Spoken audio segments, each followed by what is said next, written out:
All right, we are about to start chapter 10 discussion question. And our question is examine a teaching contract and determine the specific reasons for dismissal as stated in the teaching contract.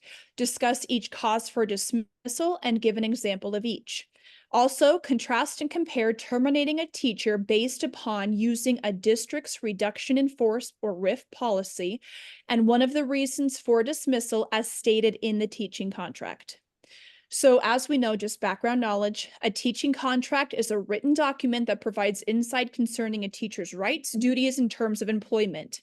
A contract between a teacher and the specified school district relates to the same laws that govern other types of employment contracts. So, some of the components within a contract include the school year, days of service, full time equivalency, salary schedule placement, and six other terms for employment, which is salary, duties, extra duty assignments, contract termination, legal requirements, and renewal. Now, the fourth term of employment specifically states reasons for termination. The following listed offenses are reasons for dismissal presented within our text. Incompetency, which we know is lack of skill, inadequate knowledge of subject matter. Insubordination, which is the inability to obey a reasonable and valid administrative directive. We have immorality, which is violating the ethics of a particular community or just being a poor example for students, violating moral integrity. We have criminal activity, unfitness, immorality, unprofessional conduct, as well as neglect of duty. Teacher fails to execute assigned duties, intentional or unintentional, based on ineffective performance. So then we got into listing offenses and reasons stated in a teacher's contract for dismissal. The first one was failing to become qualified or legally disqualified to teach in the state of Nebraska in the teacher's assigned area. So an example of this is the teacher does not have an updated teacher's license from the designated state in which they're wanting to teach in, or the license wasn't renewed. The teacher may not have a certain endorsement to teach a specified area. Number two, participation in any fraud.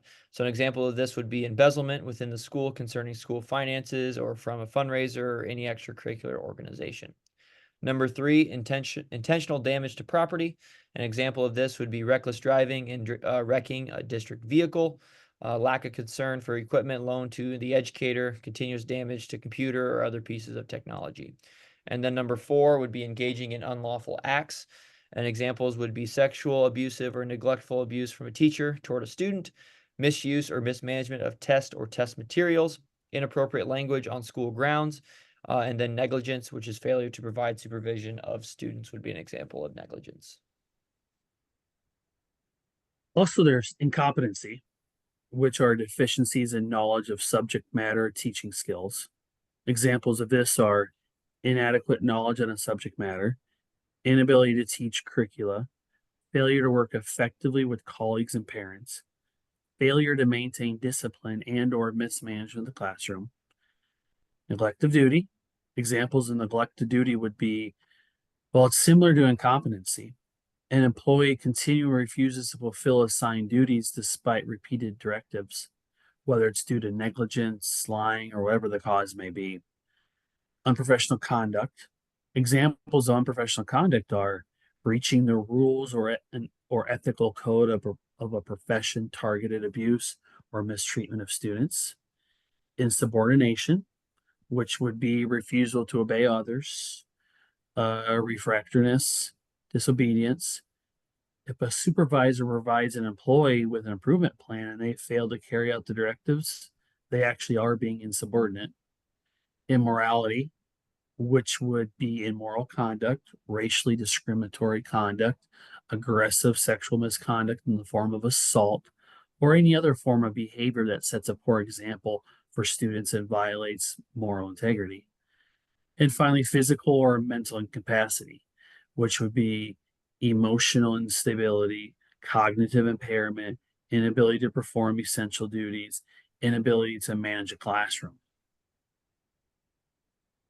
And finally, we made note of this in our presentation video, but to check out the School Law Reporter, the winter of 2022 article concerning additional reasons for termination.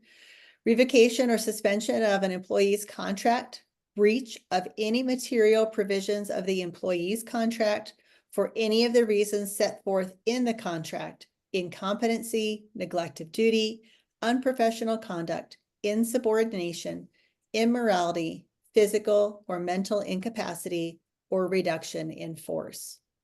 And just to clarify, that was my fault. It is winter 2020, so we'll get that fixed. But Oh, refresh that. 2020, yep. Yep, super informative.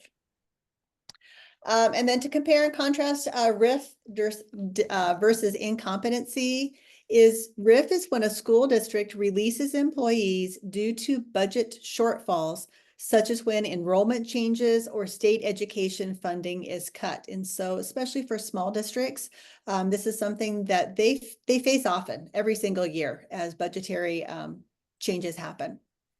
Incompetency is common reasons including inefficiency, lack of skill, inadequate subject matter knowledge, etc. Courts view the teaching certificate as proof of competency. And both of them is surrounding credentials and qualifications, specialized training and education, licensure and curriculum or programming needs, and then subject area. And so in Nathan Wall's famous words, ending is keep it classy, EDU 655.